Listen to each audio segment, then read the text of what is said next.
নমস্কাৰ খবৰ.com চাই থকাৰ বাবে ধন্যবাদ। এক গুৰুত্বপূৰ্ণ খবৰৰ সৈতে ষ্টুডিঅ'ত মই পল্লৱী। নুমলীগড়ৰ মৰঙীৰ পুৰা জংঘলত চাঞ্চল্যকৰ হত্যাকাণ্ড। নিজ ককাইকে মৰিয়াই হত্যা কৰিলে ভাতৃক। এটা পাৰ চৰাইক লৈ হত্যা কৰে কনিষ্ঠ ভাতৃক।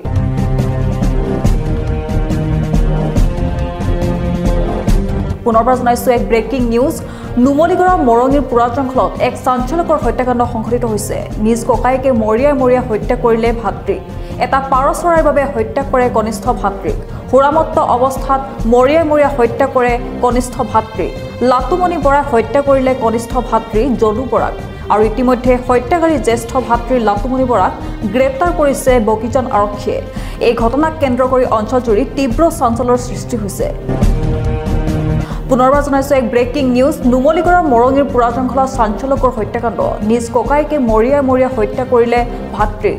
এটা পাৰ চৰাইক কেন্দ্ৰ কৰি হত্যা কৰে কনিষ্ঠ ভাতৃক। হুৰামত্ত অৱস্থাত মৰিয়াই হত্যা কৰে কনিষ্ঠ ভাতৃক। লাটুমণি বৰাই হত্যা কৰিলে কনিষ্ঠ ভাতৃ যদু বৰাক। আৰু ইতিমধ্যে হত্যাকাৰী জ্যেষ্ঠ ভাতৃ লাটুমণি বৰাক গ্ৰেপ্তাৰ কৰিছে বগীজান আৰক্ষীয়ে। আৰু এই ঘটনাক কেন্দ্ৰ কৰি অঞ্চলজুৰি তীব্ৰ চাঞ্চল্যৰ সৃষ্টি হৈছে।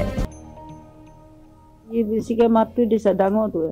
তাৰপৰা মোলৈ তহঁতি মনে মনে থাকো, তহঁতি মদ খাই পেলাই ইমান হুলস্থুল কৰি নাথাক, কথা পাতি নাথাক, তহঁতে অন্য বাহিৰৰ মানে সোঁতটো মানে আহ খায় মনে মনে শুই থাক হতচোন, কেলে চিঞৰ কৰি থাক শুই থাক হতচোন, শুই থাক।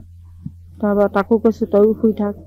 তাৰপৰা তেনেকৈ কৈ তাৰপৰা সিয়া কিবা ক'লে, ইও কিবা এটা ক'লে, সিও কিবা এটা ক'লে, কৈ মানে সেই তেনেকৈ আৰু গৈ ভিতৰত গৈ পেলাই দৰ্জা হুপ লগোৱা নাছিল। আমাৰ ৰুমৰ দৰ্জা হুপ নাই লগোৱা।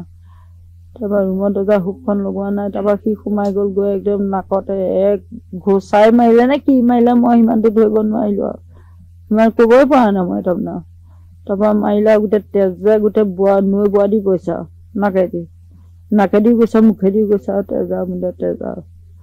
তাৰপিছত তেতিয়া বোলে হেৰি মা বোলে মোৰ তেজ চাহ বোলে। তাৰপৰা মই আকৌ দৰ্জাখন হেঁচা মাৰি ধৰি আছো, লকটো লগাই লৈ ভিতৰৰ ফালৰ পৰা লকটো লগাই মই দৰ্জাখন ধৰি আছো। তাৰপৰা সি আকৌ লকটো খুলি পেলাই আমাৰ সৰু ল'ৰা যায় যদিও লকটো খুলি বাহিৰলৈ ওলাই গুচি আহিলে। ওলাই আহি দুইটাই বগৰা বগৰী মানে কাজিয়া। মই বোলো কি কৰিম, মই কি কৰিম, মই কলৈ যাম, কলৈ নাযাম, মই এনেকুৱা কৈছে। তাৰপৰা উপায় নাপায় মই আমাৰ গাঁও বুঢ়াক চিঞৰিছো, সুনন্দ, সুনন্দ, হিমা, হিমা। মই এতিয়া কাক মাতিম আৰু, মই মাতিলে কোনো ওলাই নাই। সেই অকমান কথাতে আৰু তাৰপৰা পাৰ চৰাই নাই, এদাই হৈ গ'ল আৰু। তাৰমানে পাৰ এটা আছেগে গৈ থৈ। পাৰবোৰ কি হ'ল কলৈ গ'ল আৰু নাজানো আৰু। আমাৰ সৰুটোৱে ক'লে তই পাৰ চুৰ কৰি খালি, পাৰ চুৰ সেইটো বুলি কৈছে আৰু যেনিবা। পাৰবোৰ কেলে নাইকিয়া হৈ গ'ল, এদাই হৈ গ'লগে, নাইকিয়াই হৈ গ'ল। হৈ গ'ল এই কথা, একো ডাঙৰ কথা নহয়, সাধাৰণ কথা। এটা পাৰ চৰাইৰ কাৰণে লাগিছে বুলি কৈছে। এতিয়া কোৱা মতে মাকে কিবা পাৰ চোৰ বুলি কৈ আছিলে বোলে।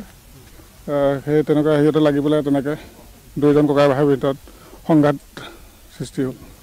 লাটু বৰাই মাৰিলে আপোনাৰ যদু বৰাক, নিজৰ ভাইক।